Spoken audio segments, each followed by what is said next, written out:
Hola, buenos días, salud.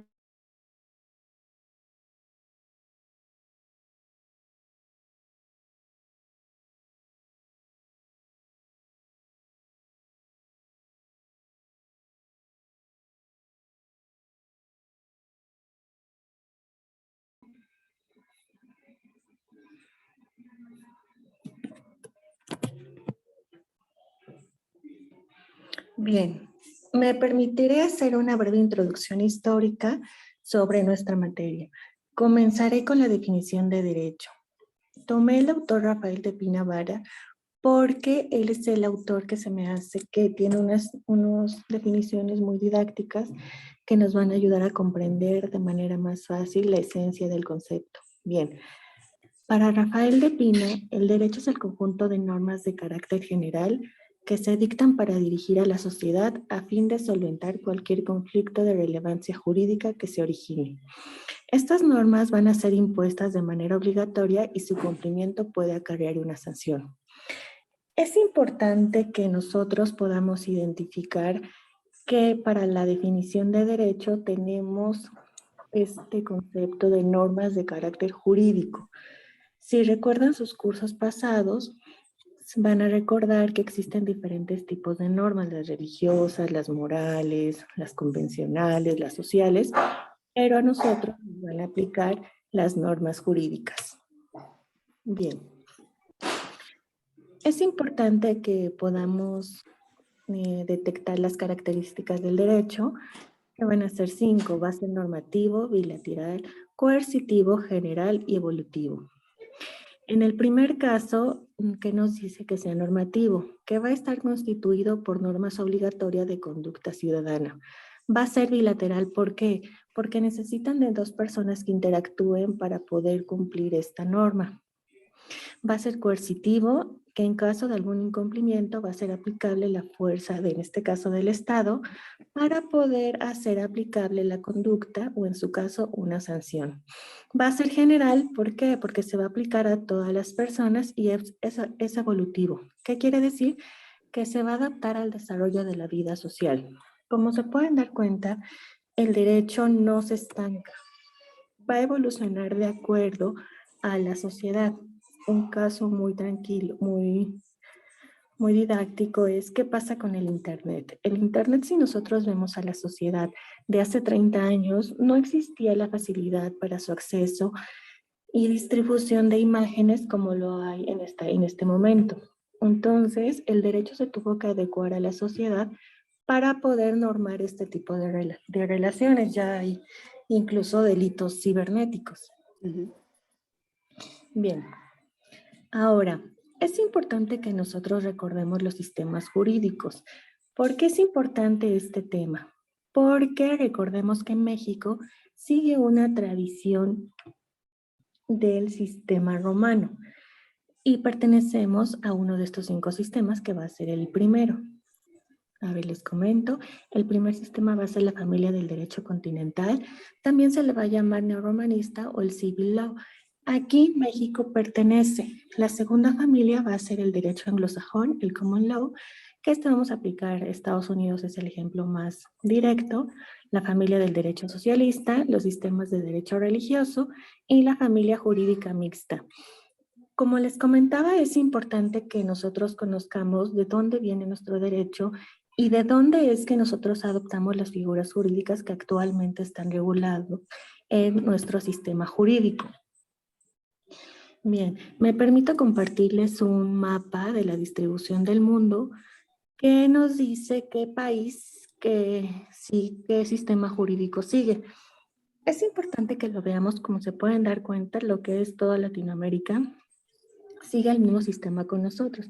Por lo mismo, nosotros podemos entender un poco de su derecho. Si ustedes hablan con un abogado argentino o brasileño, van a ver que sus figuras jurídicas van a ser similares a las de nosotros. ¿Por qué? Porque nuestros antecedentes más directos son el derecho romano.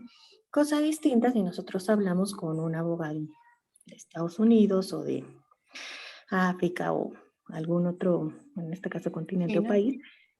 Bueno, sí, perdón. ¿Tienen alguna duda? No, perdón, no. Ok, continúo. para que nos vayamos adecuando con el sistema jurídico en cuanto a figuras y nuestro proceso.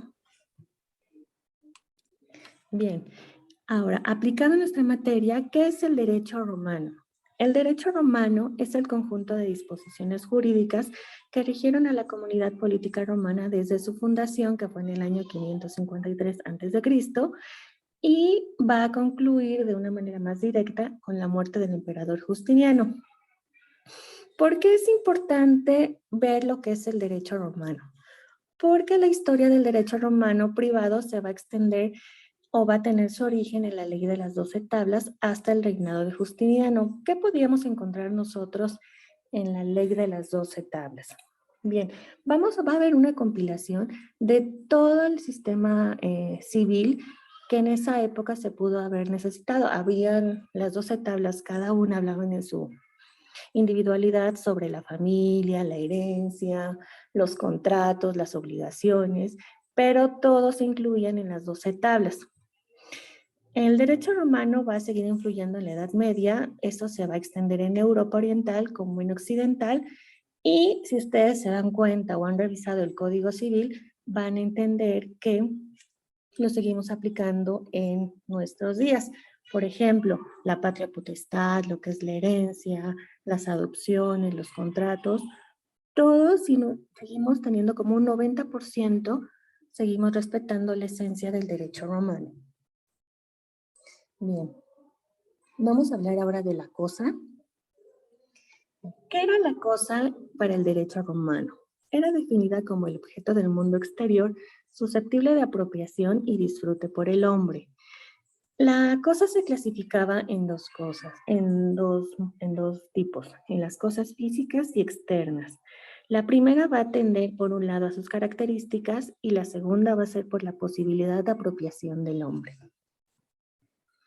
Ahora bien, vamos a hablar sobre las características físicas o externas. Aquí vamos a tocar 4 puntos, que son los corporales, incorporales, las cosas divisibles y las cosas indivisibles.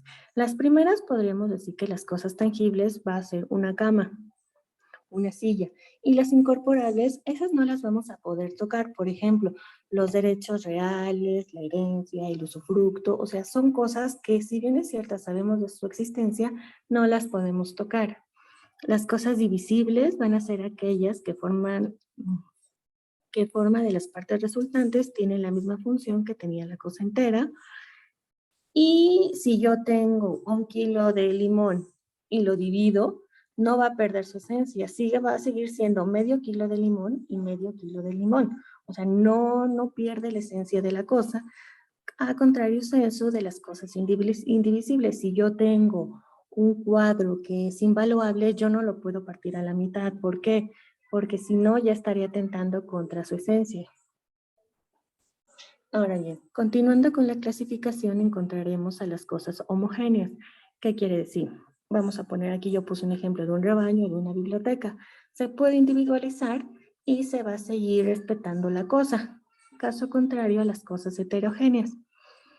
También vamos a tener la clasificación de las cosas genéricas y específicas y van a ser determinadas en cuanto a su categoría. Por ejemplo, el dinero o unas cosas específicas que van a ser aquellas que van a estar individualmente determinadas. Si yo voy a pedir un libro de García Márquez, edición segunda de 250 páginas, estoy dando características que las van a ser únicas. También tenemos una clasificación de fungibles y no fungibles. Los primeros se van a determinar por su peso, número, medida y van a ser o pueden ser sustituidas por otras de las mismas categorías.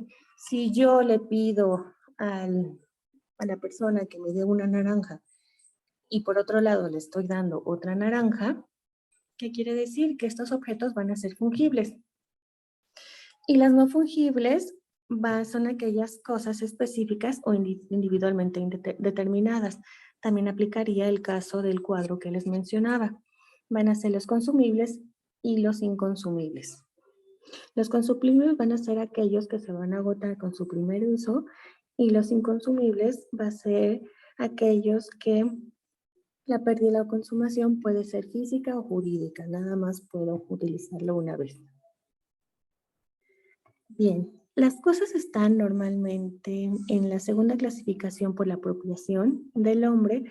Hay dos puntos interesantes. El primero de ellos es que la cosa está normalmente en propiedad de alguien o no tiene propietario. Y en el segundo punto vamos a encontrar que pueden estar transitoriamente sin propietario o pueden haber sido abandonados por el propietario. En este caso, bueno, más adelante les voy a comentar un ejemplo, pero esta clasificación la podemos encontrar con los terrenos o con la tierra que encontremos. La primera, en el primer caso, podríamos decir cuando la tierra es originaria y cuando ya fue adquirida por un particular. Aquí Cayo realiza unas distinciones. Cayo era un jurisconsulto romano que era muy importante en la época, y lo que más se le agradece o se le reconoce a Gallo fue que él terminó de completar las instituciones, que era el cuarto libro de Justiniano, cuando este ya no pudo concluirlo por su muerte. Entonces, Gallo era un jurisconsulto muy importante para el derecho romano, y van a seguir leyendo en los libros que temen de derecho romano a este personaje. Cayo realiza tres distinciones de la cosa. La primera de ellas nos comenta que las cosas son de patrimonio privado o fuera de él, que la cosa no es susceptible de apropiación, van a ser aquellas que las va a denominar como la cosa extracomerciales. Y la tercera es que no pueden estar en la propiedad privada las cosas comunes, las cosas públicas y las cosas de las ciudades. Si nosotros asemejamos esta clasificación que hace Cayo, podemos encontrar en el patrimonio público y en el patrimonio privado. En la primera viñeta, yo puse las cosas que son de patrimonio privado y las que se hallan fuera de él. Aquí lo que quieren empezar a hacer es dividir las cosas o los terrenos o todos los bienes que pertenecen al Estado y aquellos que van a pertenecer a los particulares. Más adelante vamos a tocarlo un poquito. Las cosas comunes van a ser aquellas que pueden ser usadas por todos los ciudadanos, por ejemplo, la mar, el tierra, la playa, las plazas. Y las cosas públicas van a ser aquellas que pertenecen al pueblo y que a veces coinciden con las comunes. Y las res universatis, que son aquellas que pertenecen a la ciudad o al municipio, como los mercados y los foros. Es importante que recordemos esta clasificación porque desde el derecho romano recordemos que todo comenzó con el derecho civil, y del derecho civil se fueron desprendiendo todas las ramas, lo que es el mercantil, el penal, el familiar, el contractual. O sea, la base del derecho para el derecho romano es el derecho civil. Y aquí en este caso, pues no había un derecho administrativo como tal, pero sí se contemplaba. Y en la clasificación pasada empiezan a hacer la división de lo que pertenece al Estado y lo que pertenecen a los particulares. Si pueden hacer una similitud con lo que actualmente tenemos y que ustedes pueden revisar en su derecho administrativo, los que ya cursaron esa materia o están por cursar, se van a dar cuenta que van a haber bienes nacionales que van a ser sujetos de que no se pueden apropiar para nada los particulares de ellos, y los bienes que los particulares sí pueden adquirir. Bueno, continuamos con otra clasificación de Pomponio. Él hace una clasificación en tres: la que constituye una unidad singular, que son los esclavos, las vigas. Recordemos que los esclavos para el derecho romano eran cosas.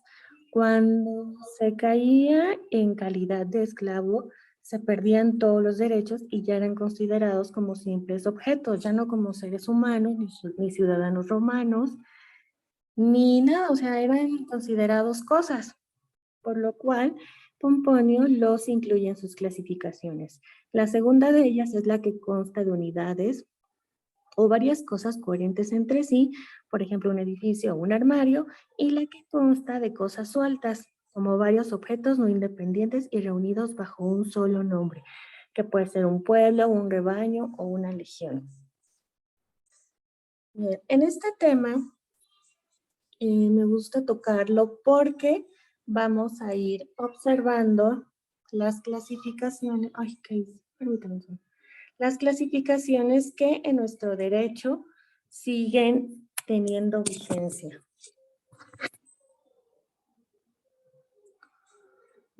Hola, buenos días. Ya veo que hay dos personas, mucho gusto. Y tenía una inquietud, Karen, qué bueno que te conectaste, para hablar sobre el proceso romano. No sé si hasta aquí tengan alguna duda o algún comentario que quieran hacer. No, ninguno, maestro. Bueno, no ninguno, profe. Bueno, entonces voy a seguir con las presentaciones. Bien, déjenme compartir el documento, permítanme un segundo.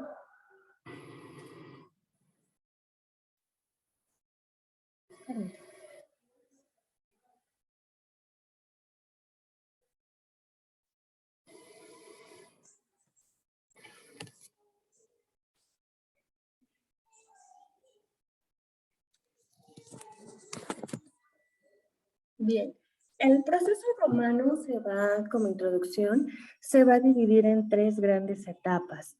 Estas etapas las voy a explicar un poquito más adelante y me gustaría que ustedes tomaran como ejercicio, no sé si alguna de las dos esté en contacto con o se dedique a litigar. ¿Alguna se dedica, perdón? No. Bueno, entonces... No, profe.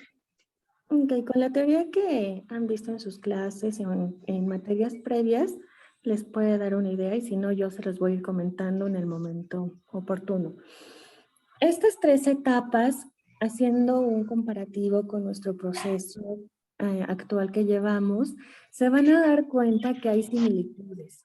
¿Por qué? Porque como les comentaba, viene desde la antigüedad y nosotros lo vamos adecuando a nuestras necesidades y a la evolución que va teniendo nuestra sociedad y el derecho. Bien, en unas pequeñas generalidades que hice del proceso romano, nos podemos encontrar que el proceso judicial, que era la acción de ley o la actio legis. La actio legis era el procedimiento judicial para la efectividad de un derecho reconocido legalmente. También nos va a servir para efectuar un negocio jurídico con la intervención del magistrado y empleando las palabras solemnes del texto de la ley. Si ustedes hacen un símil a nuestro derecho actual, se van a dar cuenta que para que ciertos actos jurídicos tengan validez y sean legalmente reconocidos, van a tener que tener algún tipo de solemnidad. Por ejemplo, el matrimonio se tiene que llevar ante el registro civil, ante un juez, para que pueda tener validez y surte efectos. En este caso, en el proceso, ya se viene utilizando lo que era la solemnidad. Bien, la acción de ley va a ser aquella que además de construir el medio legítimo para la actuación del derecho, pone de manifiesto a través de la fórmula correspondiente la consistencia de este. Más adelante vamos a entender un poquito más este concepto. Les pido que tengan presente lo que era la fórmula. ¿Qué significa el vocablo actio? Actio quiere decir acción y va a tener 2 sentidos. El primero de ellos es el formal y el segundo es el material. El formal va a ser un instrumento que abre puertas al proceso y va a ser un acto donde las partes enderezando al logro de la tutela jurisdiccional. ¿Qué quiere decir? Que las partes tienen la facultad de acudir al juez o al magistrado para poder pedir ayuda para dirimir sus controversias. No todas las personas podían hacerlo, ni todos los ciudadanos. Más adelante lo voy a mencionar. Y la material como reclamación de un derecho civil obligatorio y que actualmente hace un símil con lo que es la pretensión y lo podemos localizar más en la materia de derecho civil, procesal civil. Bien, las acciones de ley son el procedimiento propio de la época en la antigua Roma y son declaraciones solemnes o gestos rituales que el ordenamiento jurídico prescribe a los particulares para la defensa de sus derechos. En la antigüedad, lo que se utilizaba mucho era la solemnidad, o sea, si yo como un ciudadano romano quería que me impartieran justicia, tenía que decir como palabras muy determinadas para poder acudir. Más adelante lo vamos a ver.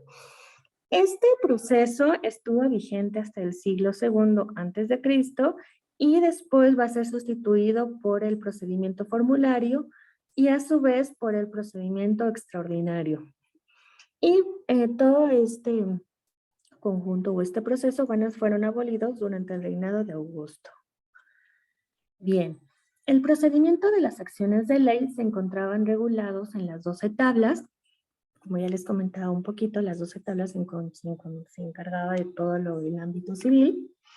Y de las 12 tablas se desprendía en el tema del proceso romano las 5 acciones de ley que podían utilizar los ciudadanos romanos. Las primeras serán declarativas y las segundas ejecutivas. Las primeras van a ser aquellas que pretende que el juez se pronuncie sobre la existencia de un derecho puesto en tela de juicio. Aquí vamos a encontrar las 3 acciones declarativas y por su parte las acciones ejecutivas que nos van a servir tan solo para conseguir la ejecución de una sentencia que ya existe o para casos análogos. Y aquí les pongo las otras 2 acciones.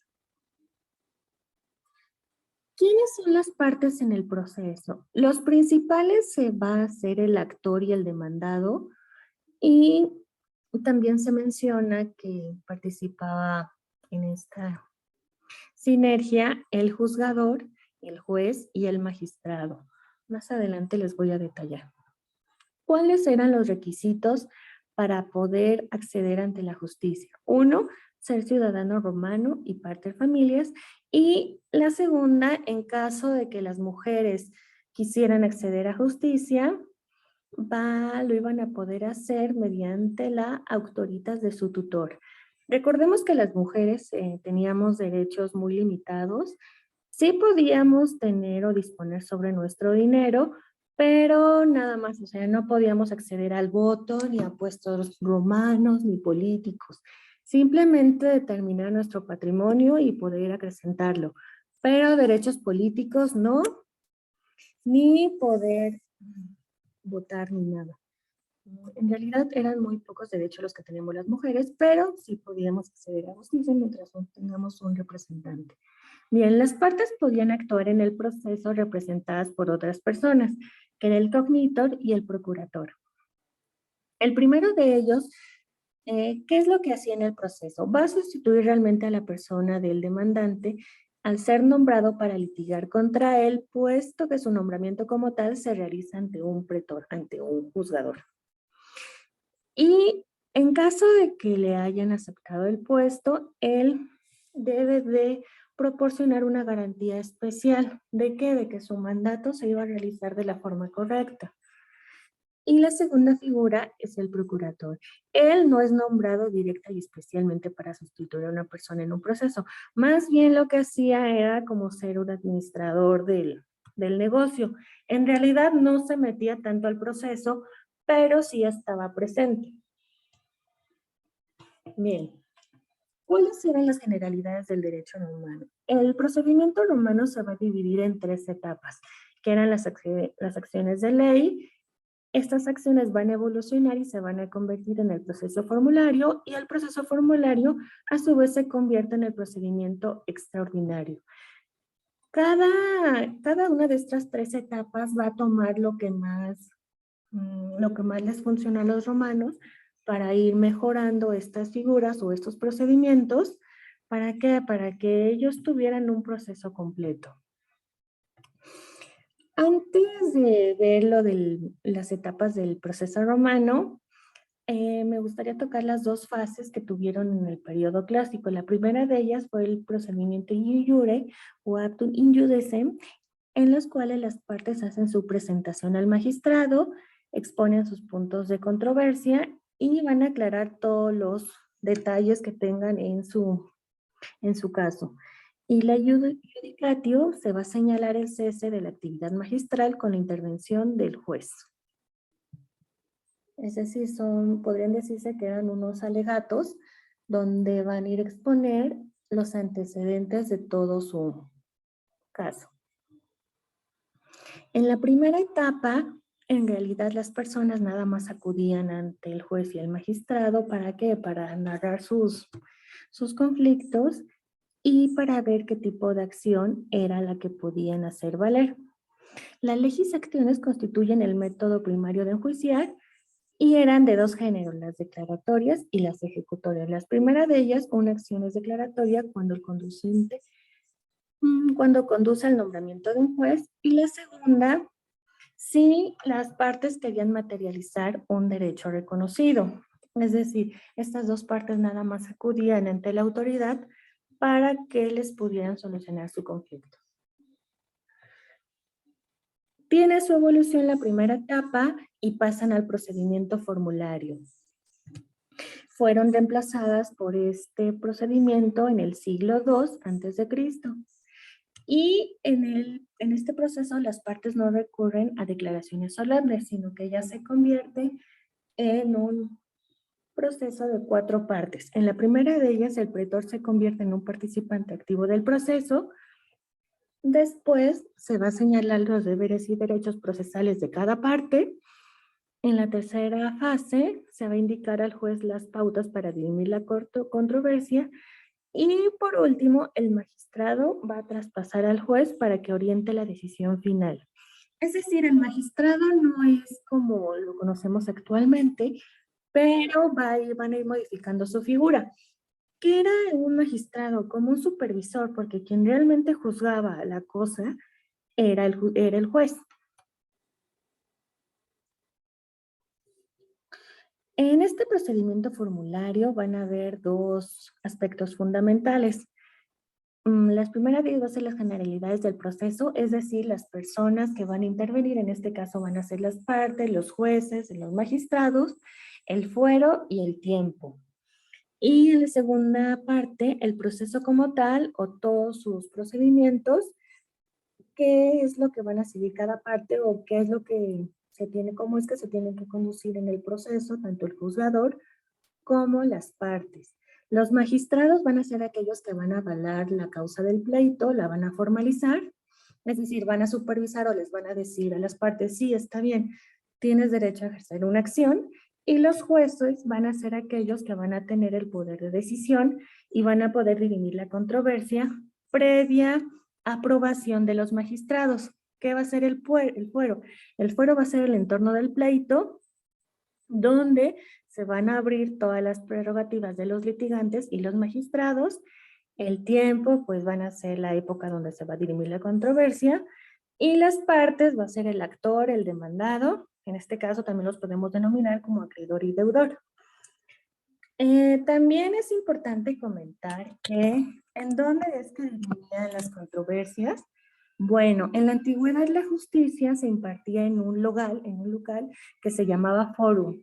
En este lugar asistían los emperadores, quienes se encargaban de ofrecer un carácter de publicidad y de orden público, es decir, que el Estado respaldaba todas las sentencias o las acciones tanto del juez como de los magistrados. Es importante que mencionemos que los emperadores también jugaban un papel importante.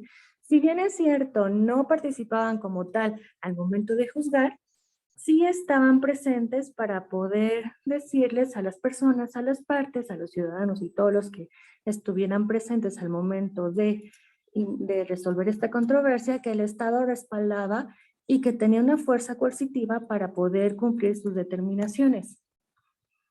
Bien.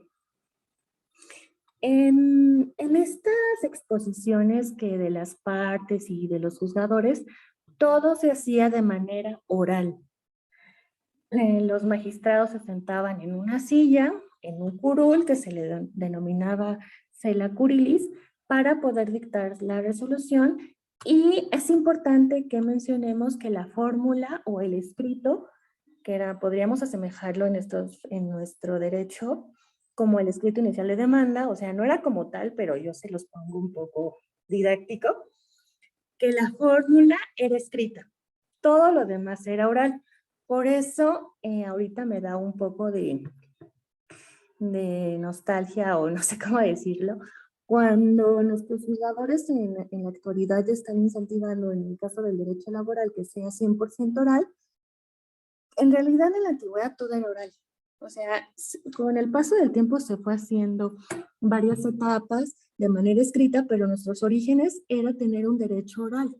O sea, ahorita no estamos descubriendo el hilo negro en nuestro derecho jurídico, en nuestro sistema jurídico, la oralidad. O sea, ya venía desde la antigüedad. Ahorita el derecho civil, no sé si, bueno, me comentan que no han litigado ni nada, los juzgados de paz o juzgados de cuantía menor ya se llevan todos los procesos orales. Y ahorita es la novedad de que todo es oral, pero no, o sea, nuestro derecho antes era oral. ¿Qué es lo que pasa? Pues como Roma se fue extendiendo, se fue adjudicando más ciudades y fue acrecentando su población, ya era muy complicado poder, el juzgador o el magistrado, poder recordar todos los pormenores de cada caso. Por eso fue que con el transcurso del tiempo se fue llevando nuestro derecho de manera escrita. Pero nuestros orígenes son orales. O sea, si ustedes pueden acercarse un poquito al derecho laboral, al derecho agrario, se van a dar cuenta que todas las audiencias son orales. En los civiles también y en los familiares, en casos de divorcios donde no hay ningún tipo de controversia o donde ya se tiene un convenio de las partes para poder divorciarse, ya se lleva de manera oral. O sea, ahorita queremos tomar nuestros antecedentes y poder seguir en la oralidad. Pero en realidad ya lo teníamos en nuestro sistema. Y, ok, ¿cuál era la tramitación? La tramitación va a consistir en 5 apartados, que era el procedimiento in iure. En esta etapa se iniciaba en que las partes comparecían ante el tribunal y en caso de que el demandado no asistía al llamamiento, se podía traer a la fuerza. Si lo ponemos a nuestro derecho, ahorita cuando un demandado no acude a la contestación de demanda o simplemente no contesta, se le toma como rebelde. Y el proceso se lleva, ya no se le llama al demandado, sino que como sanción, podría decirse, se le toman por ciertas todas las acciones y todos los hechos que plasmó el actor en su demanda, y se le tienen por ciertos y se sigue todo el procedimiento sin que el demandado pueda defenderse. Caso contrario a lo que pasaba en Roma, que solicitaban el uso de la fuerza para poder llevar al demandado y que comparezca ante el tribunal para poder dirimir su controversia. Ok, las partes en este primer punto podían aplazar el acto y también aceptar la demanda u oponerse a las alegaciones del demandante. Es decir, tenían 3 opciones: aceptarlo, oponerse o simplemente aplazar el acto. Lo aplazaban por cuestiones de conciliación.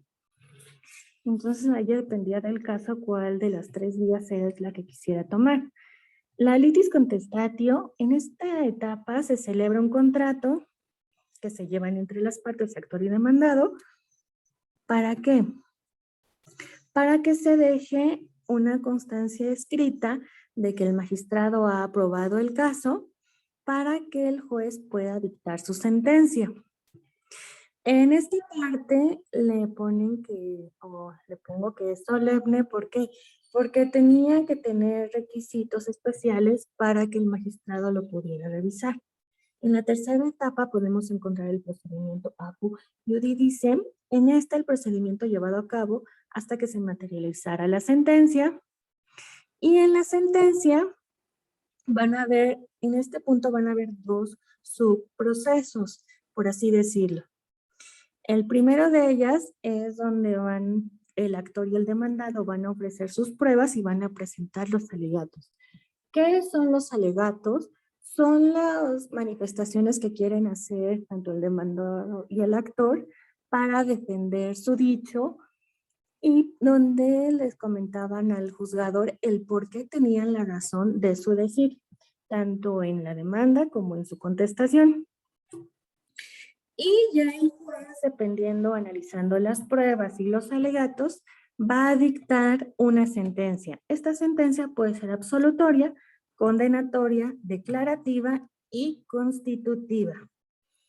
En sus clases de Derecho Procesal Civil van a tener un poquito más claras estas definiciones. Yo les adelanto que la absolutoria es cuando absolven al demandado, la condenatoria cuando le dicen, pues no, te equivocaste y tiene razón el actor. La declarativa es donde le van a decir al demandado, como su nombre lo dice, le van a declarar que tiene que cumplir con lo que viene o lo que solicita el actor, y la constitutiva que van a constituir, o sea, van a crear una nueva situación. En estas constitutivas, un ejemplo muy sencillo es el divorcio. Van dos comparecientes, solicitan al juez la nulidad, y ¿qué es lo que crean o qué es lo que se construye? Se construye un divorcio.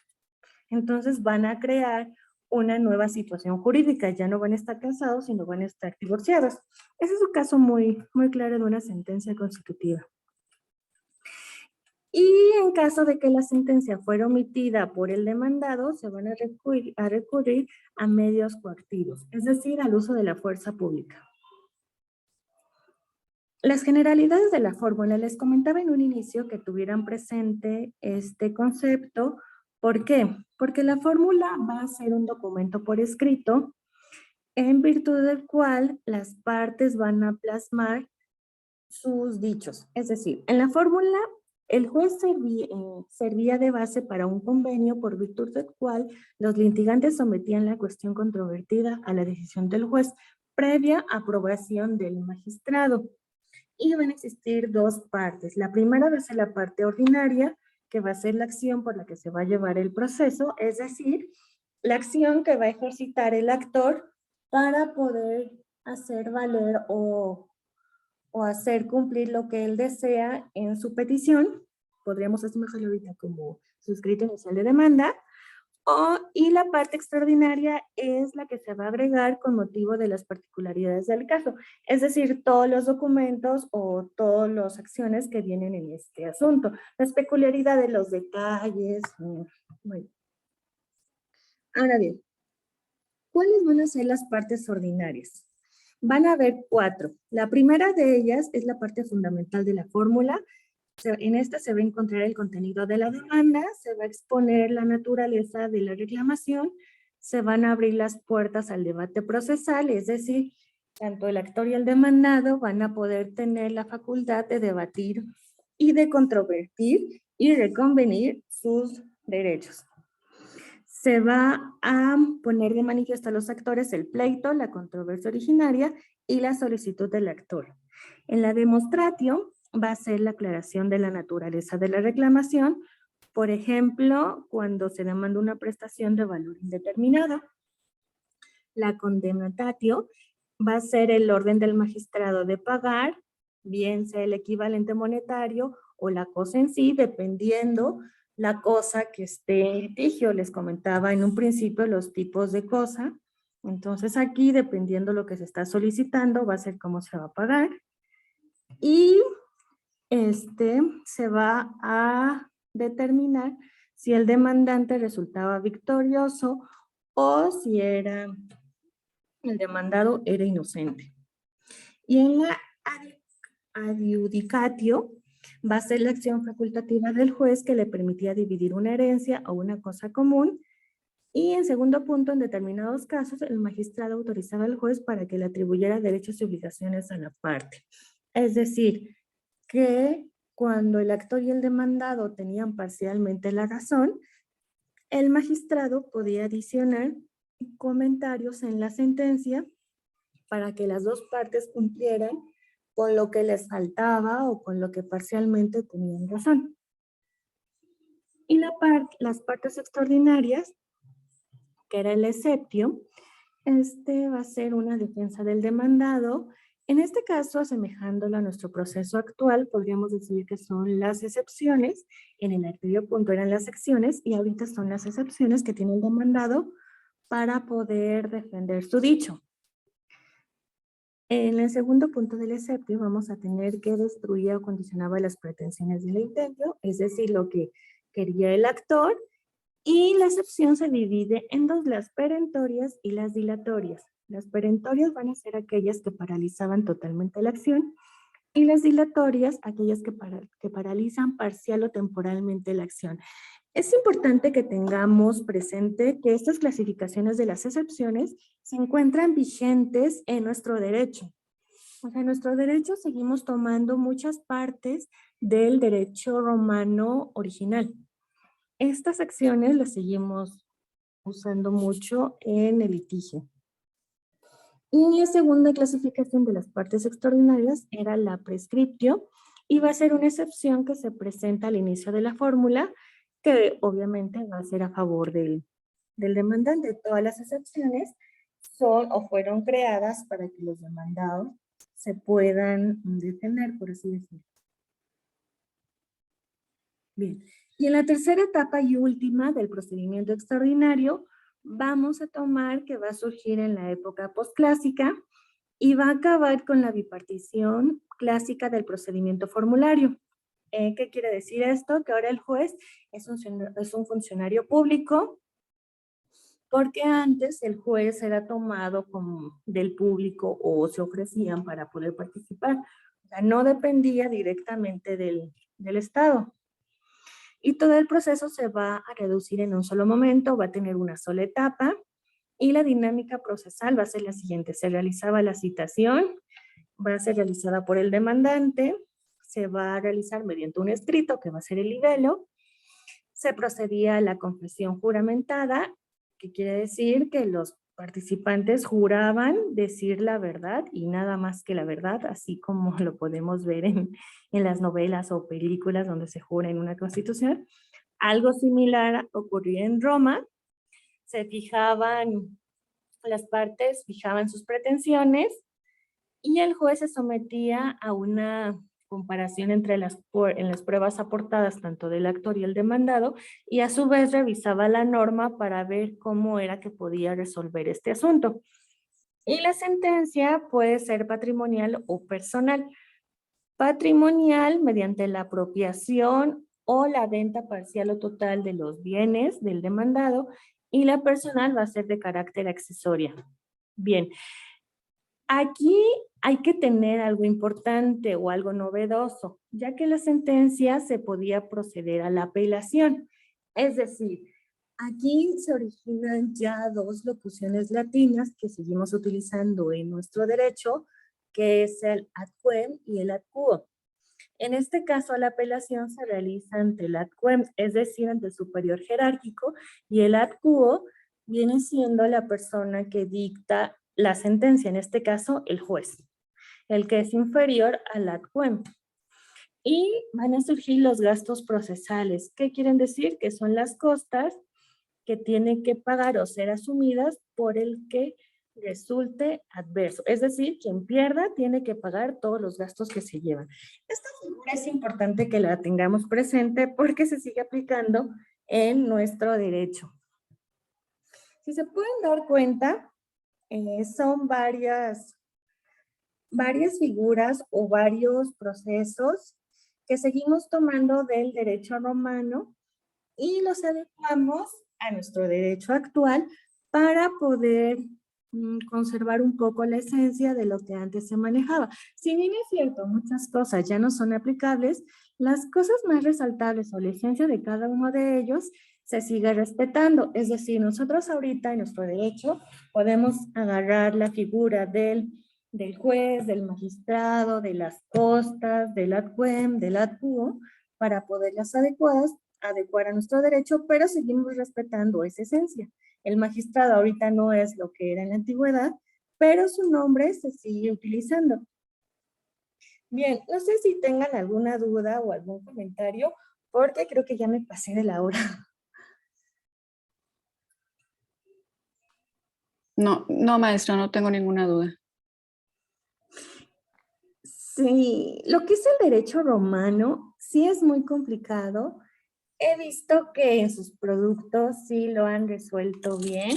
Me gusta compartirles artículos para poder reforzar los temas.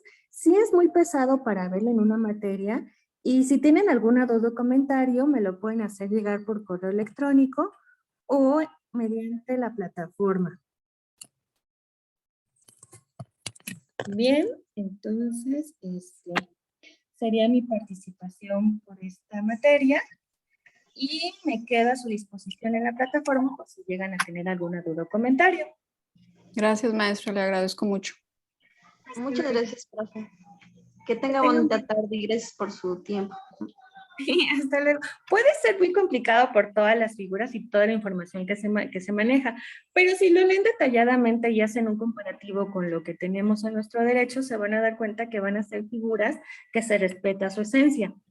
De verdad que lean un poquito sus códigos de sus estados en derecho civil y van a ver que las figuras se siguen aplicando, como les comentaba, patria potestad, familia, la guardia y custodia, o sea, son cosas que nosotros vimos en derecho romano, pero se siguen aplicando a nuestro derecho jurídico, a nuestro mundo actual. Actual, así es. Bueno, yo me despido y les agradezco por acompañarme, me reitero, si tienen alguna duda o comentario, me la hacen llegar por mensaje. Gracias, maestra. Tengan buen día. Bendiciones a las dos, saludos. Gracias. Hasta luego, bye. Ya está mi